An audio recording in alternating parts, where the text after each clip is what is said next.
Narito na ang mga nag-trending na kwento sa mundo ng social media. Dalawang binatilyong nagmistulang Superman sa Commonwealth Avenue, hulikam. Dalawang motorista na nagbugbugan sa kalsada, inisyuhan na ng show cause order ng LTO. Agarang pagtanggal ng mga larawan at pangalan ng mga opisyal sa mga proyekto ng gobyerno ipinag-utos ng DILG. Human mission sa buwan nakatakdang isagawa matapos ang higit 50 taon. Huling pares ng panda na naninirahan sa Japan, binawi na ng China. At Vietnamese na kapangalan ni Michelle D, pumalag sa hate comments.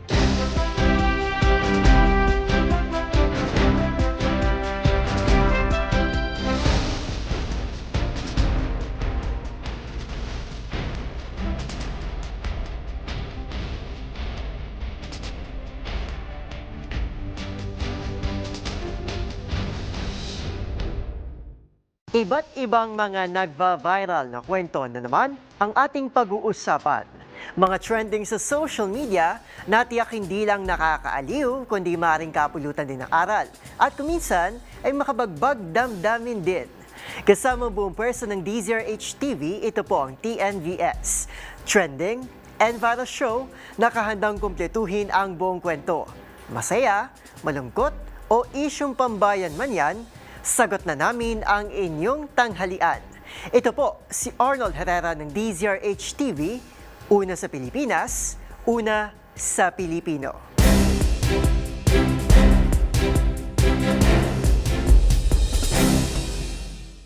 Para sa ating unang trending story ngayong tanghali, Superman Stunt. Maraming buhay nang binawi ng peligrosong stunt na ito. Pero tila hindi pa rin papaawat ang ilang motorista sa pakikipagpatintero kay kamatayan. Dalawang binatilyo kasi ang naispatan na ginagawa ang naturang stunt habang humaharurot sa tinaguriang Killer Highway. Ang buong detalye alamin sa ulat na ito. Walang alinlangan na nagala Superman ang dalawang binatilyong ito sa kahaba ng Commonwealth Avenue sa Quezon City sakay ng kanilang motorsiklo. Sa viral dashcam footage na ito na ini-upload ng motoristang si Chichi, hulikam ang mapanganib na exhibition stunt ng dalawang motorista sa kanyang harapan. Sa gitna ng madilim na Killer Highway, buwis buhay na dumapa sa sinasakyang motor ang isa sa mga binatilyo. Ilang sandali pa, hindi rin nagpadaig ang kanyang kasama na nag-ala Superman din sa kanyang sariling motor. Ang dalawang pasaway na rider na bigla umanong nag-overtake sa uploader, kita rin na wala man lang suot na helmet. Kitang-kita rin na nakatsinelas lamang ang dalawa. Agad namang naglabas ng show cause order ang Land Transportation Office upang pagpaliwanagi ng mga sangkot na rider kung bakit hindi sila dapat parusahan sa salang reckless driving. Pansamantala ring sinuspinde ang lisensya ng dalawang motorista habang gumugulong pa ang investigasyon sa kanilang viral Superman stunt. Depende sa investigasyon at kung mapatunayang may paglabag nga sa batas, posibleng tuluyang kansilahin ang lisensya ng dalawa. Samantala, nanawagan din ang uploader ng video sa kanyang kapwa motorista na maging disiplinado sa kalsada upang hindi makapahamak ng ibang motorista. Para sa DZRH TV, ito si Arnold Herrera. Una sa Pilipinas, una sa Pilipino.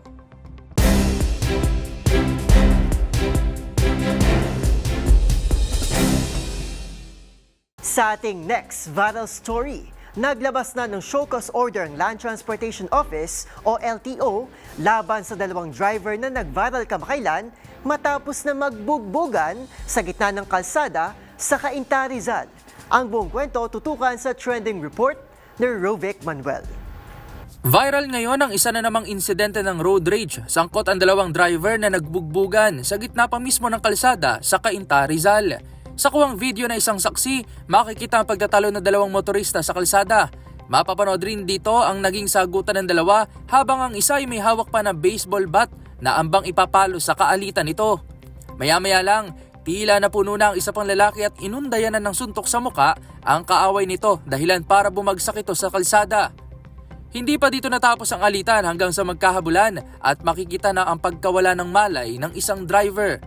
Dahil sa insidente, naapektuhan naman ang daloy ng trapiko sa lugar. Dahil rin dito, agad naman na nag-issue ng show cause order ang Land Transportation Office o LTO para sa dalawang driver na sangkot sa road rage. Kinakailangan nilang humarap sa Intelligence and Investigation Division upang magpaliwanag kung bakit hindi dapat sila mapanagot sa ilalim ng reckless driving at obstruction of traffic. Nadiskubre din ng LTO na paso na ang rehistro ng isa sa dalawang sasakyan na kabilang sa mga bagay na pagpapaliwanagin. Sa ngayon, suspendido na ang kanilang lisensya ng 70 araw at inalagay sa alarm status ang mga sasakyan habang nagpapatuloy pa rin ang investigasyon. Para sa DZRH TV, ito si Rovic Manuel. Una sa Pilipinas, una sa Pilipino.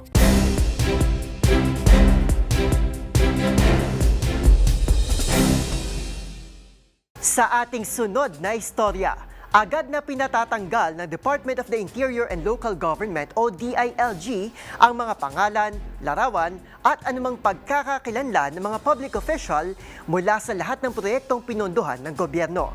Yan po ay sa ilalim ng DILG Memorandum Circular No. 2026-006 o ang Anti-EPAL Policy. Ang mga dapat nating malaman sa bagong polisiya, ihahatid ni Mili Borja. Sa main road, eskinita o bawat barangay at lungsod, hindi pwedeng hindi mo mapansin ang naglalakihang pangalan at larawan ng mga politikong ikinakabit ang sarili sa mga proyektong pinondohan ng gobyerno at sa pag-asang mawakasan ng tila paraan ng pag-iepal ng ilang politiko. Iniutos ng Department of Interior and Local Government o DILG ang mahigpit at agarang pagpapatupad ng anti-EPAL policy sa buong bansa.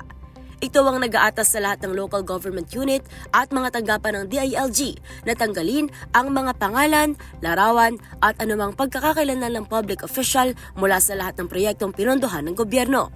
Sa ilalim ng DILG Memorandum Circular No. 2026-006, inatasan ng lahat ng provincial city, municipal at barangay officials kasama ang mga central, regional at field offices ng DILG at mga attached agencies na tiyaking walang pangalan, larawan, logo, initials, color motif, slogan o anumang simbolong magpapakilala sa isang opisyal ang makikita sa mga project signage, marker, tarpaulin at katulad ng materyales na pinondo ng pampublikong pondo. Binigyan din ni Interior and Local Government Secretary John Vic Remulla na ang mga proyekto ng gobyerno ay pinopondo ng buwis ng mamamayan at hindi dapat gamiting plataforma para sa personal na promosyon ng sinumang opisyal. Ayon sa kalihim, ang mga programa ng gobyerno ay hindi personal na billboard at dapat sumalamin sa serbisyong publiko, hindi sa pagkamkam ng credit sa politika. Binanggit sa circular ang 1987 Constitution na nagsasaad na ang pangungkulan ng gobyerno ay isang pampublikong tiwala. Gayon din ang Code of Conduct and Ethical Standards for Public Officials and Employees at ang alituntunin ng Commission on Audit na naglalarawan sa mga ganitong display bilang hindi kailangang gastos. Pinalalakas din ito ng 2026 General Appropriations Act na hayagang nagbabawal sa paglalagay ng mga pangalan at larawan ng opisyal sa mga proyektong pinondo ng gobyerno. Inutusan ng lahat ng kinauukulang opisyal at kawani na agarang ipatanggal at iwasto ang lahat ng materyales na hindi sumusunod sa patakaran. Ang mga pinuno ng tanggapan ay mananagot sa buo at napapanahong pagsunod, pati na ang pagpapaabot ng kautosan sa lahat ng unit sa ilalim ng kanilang pamamahala. Muli namang ipinalala ng DILG ang palawagan ni Pangulong Ferdinand Marcos Jr. na panatilihing malayo sa political na elf promotion at personality branding ang mga proyektong pinupondo ng gobyerno at hinikayat ang publiko na iulat ang anumang paglabag sa anti-EPAL policy. Binigyan din ng DILG na ang pondo ng bayan ay para sa serbisyong publiko at hindi para sa personal na publicity. Para sa DZRH TV, ito si Mili Borja, una sa Pilipinas, una sa Pilipino.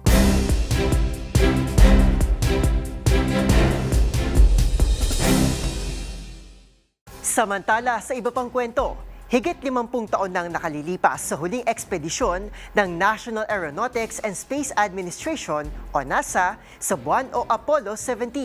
Pero ngayong 2026 ay nakatakda itong muling isagawa ng NASA na layong bumuo ng isang lunar base bilang preparasyon sa pagdala ng tao sa planetang Mars. Ang buong detalye sa report ni Dustin Bayog. Magsasagawa muli ng human mission sa buwan ang National Aeronautics and Space Administration o NASA ngayong linggo matapos sa 54 na taon. Sa isasagawang Artemis II mission mula sa Kennedy Space Center sa Florida, pangunguna ng Canadian astronaut na si Jeremy Hansen ang ekspedisyon na siyang kauna-unahang non-American na lilipad patungo sa buwan. Dahil dito, ang bansang Canada na rin ang inaasang ikalawang bansa na nakapagpadala ng astronaut sa lunar space. Taong 2016 nung ilansad ang Artemis program na layong magtayo ng isang lunar base bilang pagganda umano sa makasaysayang pagdala ng tao sa planetang Mars. Kasama ang 3 Amerikanong crewmates, sasakyan din na Hansen ang Space Launch System rocket ng NASA na kaya magdala ng 27 tons sa payload kabilang makagamitan, instrumento at mga kargo patungo sa Moon. Pinangalanan ng mga integrity ni Hansen ang kanilang Orion capsule kung saan susuri ng life support systems dito sa buwan kabilang pagkakaroon ng toilet. Samantala, inaasahan 3 araw ang itatagal ng naturang paglalakbay sa buwan na itinuturing na siyang pinakamalayong mararating na tao mula sa planetang Earth. Para sa DZRH TV, ito si Dustin Bayog. Una sa Pilipinas, una sa Pilipino.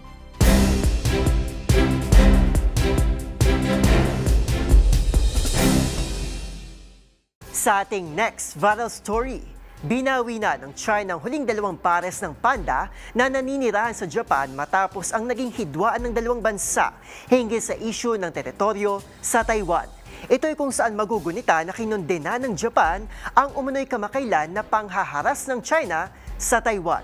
Ang mga detalye sa report ni James Galange.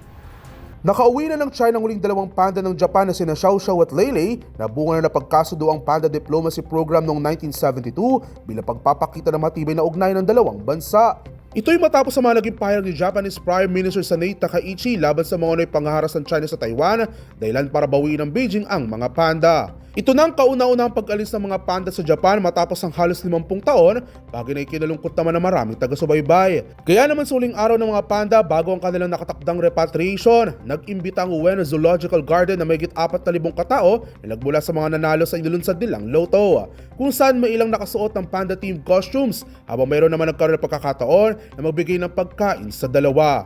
Ngunit pahayag ni Chinese Foreign Minister Guo Jiakun, bukas pa rin ang kanilang bansa para sa mga Hapones na nais bumisita ng China para makita ang magkapatid na panda. Ipinanganak sina Xiao Xiao at Leilei noong 2021 sa nasabing zoo, habang ibinilik naman ng China ang nanay nito na si Shenzhen noong 2024 dahil naman sa iniindang sakit. Para sa DZRH TV, ito si James Galange, una sa Pilipinas, una sa Pilipino.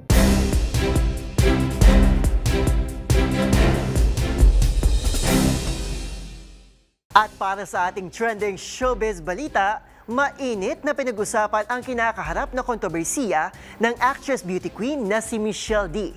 Pero tila may nadadamay na hindi naman dapat.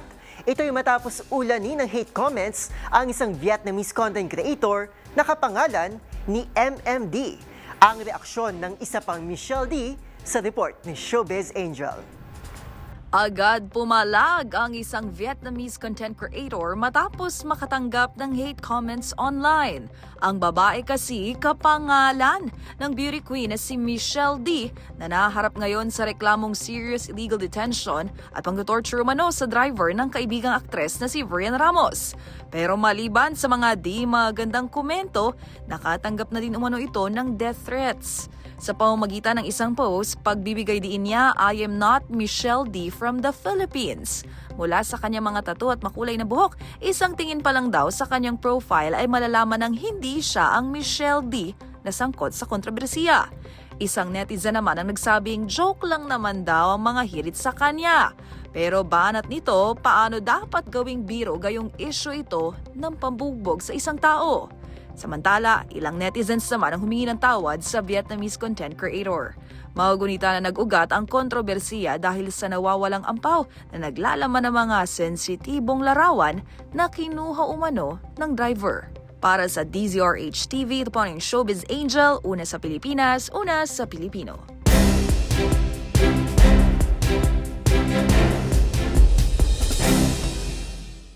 At yan ang mga kwentong kinagiliwan, pinusuan na gumawa ng ingay sa social media.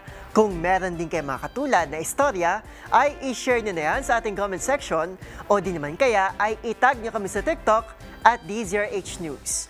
Maraming salamat po sa inyong patuloy na pagtangkilik sa ating programa.